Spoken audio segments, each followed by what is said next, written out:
This is episode 190 of the Super League Pod, where one way or another you'll get some top theatre.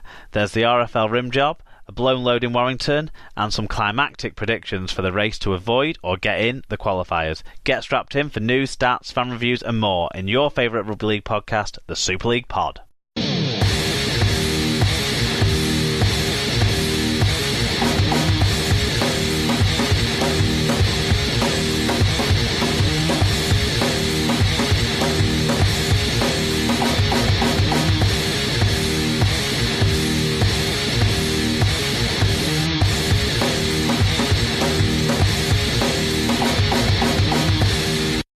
Hello listeners and welcome along to episode 190 of the Super League Pod. I'm Mark, your regular host and Wigan fan, and I'm joined this week, for the first time in ages it feels like it's been since I've spoken to this fine gentleman. It's Alan Cale, otherwise known as Shoddy and Mungo, Bradford Bulls fan. Hello Alan, welcome back.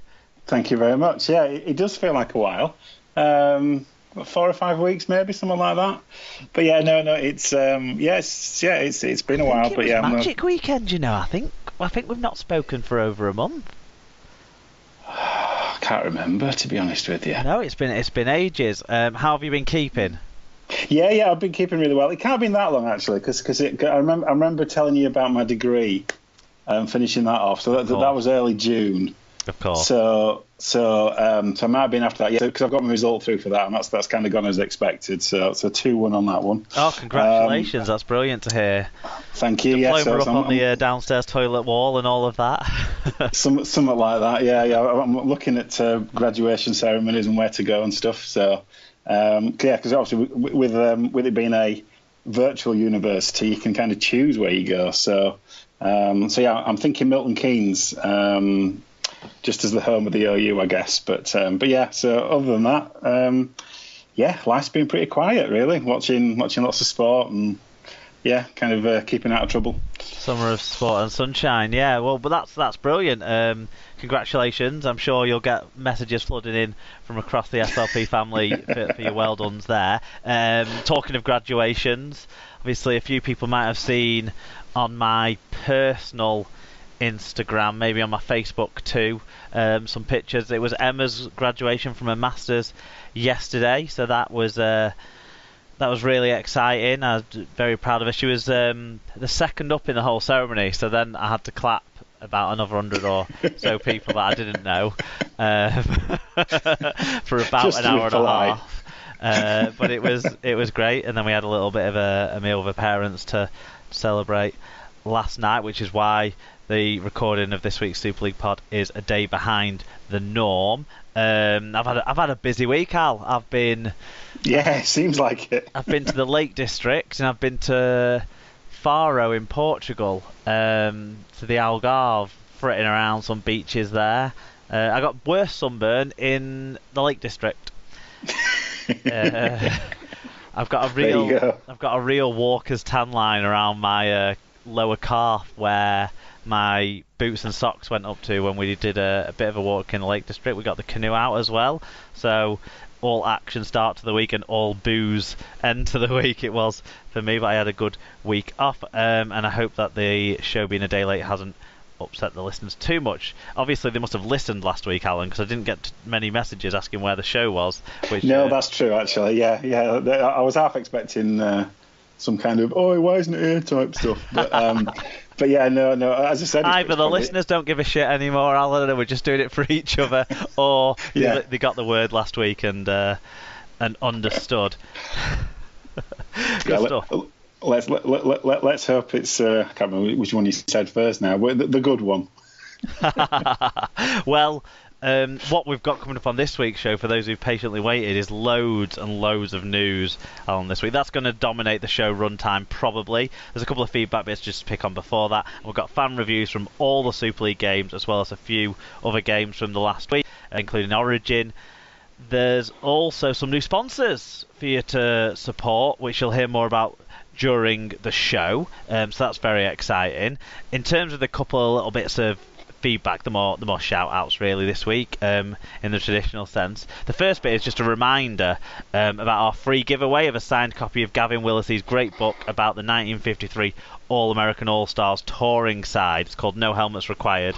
It comes highly recommended, and if you haven't bought a copy of it yet, it's now out in paperback for everyone. And to be in a chance of winning a signed copy by of No Helmets Required by Gavin, then simply send us the answer to this question. You can send it to us out however you want, Twitter, Facebook, email, and just tell us which pro wrestler and actor is the cousin of Hulk KR's USARL International Junior Vivi. Send us the answers, and the winner will be drawn later this month when Gavin Willis joins us for an SLP short. So this will probably be the last time we read out the question. You'll find all the contact details as usual on the blog, or listen at the end of the show, and we'll talk about all of that.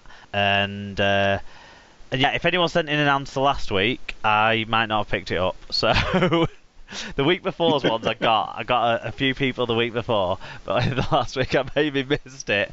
So please do feel free to get in touch with the answer of that question, which I'll just repeat one last time. You just need to tell us which pro wrestler and actor is the cousin of Hull Kingston Rovers USA RL International Junior Vivi, and send us that at Super League Pod on Twitter, facebook.com/Super League Pod, superleaguepod@gmail.com. Okay, and then the other little bit is a shout out to a listener who's a new listener on me, and possibly a new listener on you, in terms of hasn't come up yet, so I hope that this shout out will give him the confidence to approach the show with some fan reviews and some feedback on the news stories and all that sort of stuff. And it's Ben Paulden at Ben_Paulden, who got in touch with Sarah, who was co-host last week, to order one of the Might and Warriors fundraising key rings, which we all know features a little mini Super League Pod logo on the sleeve. So thanks, Ben, to that. I'm not sure if anyone else got in touch with Sarah as well that didn't also copy in the Super League Pod, but thanks to anyone else who's getting behind the Mountain Warriors. Just to remind people, they're fundraising to go to a Leeds Foundation event that they have in, I want to say, Skegness. Do you think it was Skegness? It was somewhere like that, wasn't it? It's that rings a bell, but then again, it could be another seaside resort. But basically, getting the Might and Warriors team under 9, they'll be under 10s next year, won't they? Get them over there to that tournament. They've got their new SLP shirts, SLP sponsored shirts with a sleeve sponsor, and they were proudly wearing them, I think, at the Hull FC game on Friday. And also, by the looks of the pictures I've seen, they've got some kit to last them a while there, size-wise. That's always the way, isn't it, with these junior kids? I remember when kind of doing it for kind of ordering kits for age groups, kind of like under 13s, 14s, 15s, and that kind of stuff. And the tendency is always to go, oh, you better make sure there's a couple of XLs in there type stuff. But it's an adult XL, so if you put it on like a 14-year-old kid or whatever, it doesn't matter how kind of tall they are, it just drowns them. It looks like it's a bed sheet or something. But yeah, it's running around with your sleeves rolling, in your age groups is it's a rites of passage in it for junior rugby league. Well, what actually seems to have been the case is the t-shirts are tucked into the shorts on the pictures I've seen, but the sleeves are all rolled down. So the more prominent sponsors are the sleeve sponsors, possibly. Oh, there you go. So we're getting extra exposure. I just hope the kids aren't tuning into the show too much and the parents are vetting it first. But yeah, thanks to Ben for getting in touch, and do reach out to us, Ben. Get in touch a little bit more and tell us a bit more about yourself and how you got into rugby league. It's always great to hear new listeners' stories. Okay, that is it for another abbreviated sort of feedback section this week. I do have an interesting talking point that's been sent in for next week's show about funding in the Championship division, so look out for that next week. But we don't have time for that this week because we have got an absolute shed load of news to go through from around the world of rugby league.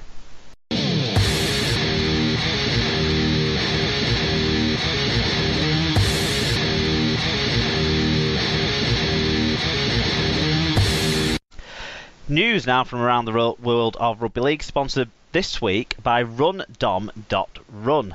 Every year, Dom does stupid runs in stupid costumes to raise money for Martin House, which is a children's charity, and this year is like no other. Little Warden, our usual new sponsor, is going to match any donation by SLP listeners to the rundom.run cause. Just when you make your donation through, I think the website will link you through to Dom's Just Giving page. But once you make your donation, if you leave hashtag SLP family in the donation comment, then any donation you make will be matched by Little Warden. I'm going to make sure all those details will be on the blog post on superleaguepod.com, and that way anyone who wants to donate to Dom can do so a little bit easier through that. And just to give people some highlights of what we've had from Dom in the past, most recently, him and his young daughter, 2-year-old daughter, had matching Tinkerbell costumes. Yes. The daughter just supporting the race, Dom running in the race in the Leeds 10K, was it? And he was. He was complete with glitter and all of that as well. He was sparkling running through the streets of Leeds. We've had him run in shark costumes. We've had him run in, I think, dinosaurs. I think every sort of thing. Later this year, he's going to be doing an epic series of runs at Disney in Florida. He's got some exciting Disney-themed costumes for those, I believe. So he's informed me that some of the costumes require separate shipping to his flight. Oh my God. So the more you donate, the stupider Dom's going to dress up, basically, as well. And Little Warden will be there to support, as well as your web needs. They'll support your donations to the Martin House charity too. So visit the blog post and have a look about that. Okay, we're going to start with a few bits of RFL news, and any hopes of this being kind of a fly-by-night podcast episode, Al, are really cool. It's not looking good. With several announcements over the last week from the Rugby Football League, and the first one we're going to talk about is Ralph Rimmer has been appointed as the full-time Chief Executive of the Rugby Football League, having covered the post on an interim basis since January. The Cumbrian, formerly Chief Operating Officer of the RFL, filled the role following the departure of predecessor Nigel Wood earlier this year. Rimmer has also previously served as CEO at Sheffield Eagles and Huddersfield Giants, and we are informed that he beat out a list of high-caliber candidates. So I'm not really sure how we've landed in this situation of exactly the same as we had before. I don't know if he's going to be given bigger buckets to try and clear the sinking ship he's been running. But what do you think, Al?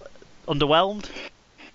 Well, yeah, it's underwhelming, isn't it? I think never has an appointment led with such, universal kind of, you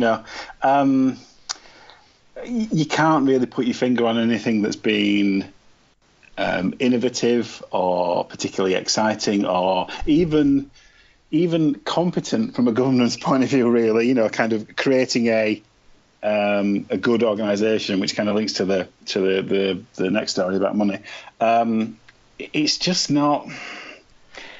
Well, it just doesn't inspire with any confidence that the game is going to prioritise the things that are clearly, that the fans would consider to be important. In terms of developing the game outside of what the whole Super League development stuff. Even if you put that to one side. Well, what as Chief Operating Officer, I would assume he's had a big role in the way the sport has been structured, the way the rules have developed, and that sort of stuff during his period over the last few years since he got elevated to that position. And I can't see that's going to go down with most people well, given that the structure's up for change. His successes will be really limited, I would think. And he doesn't seem like a great charismatic character to help carry the game forward through this sort of period of potential civil war, certainly unrest between competing factions within the sport. We've had recent stuff out of the community game pointing out how badly that's being managed now with funding issues, which is we're gonna get a positive story at the end of this three blow of RFL announcements, really. But there was the Nottingham side who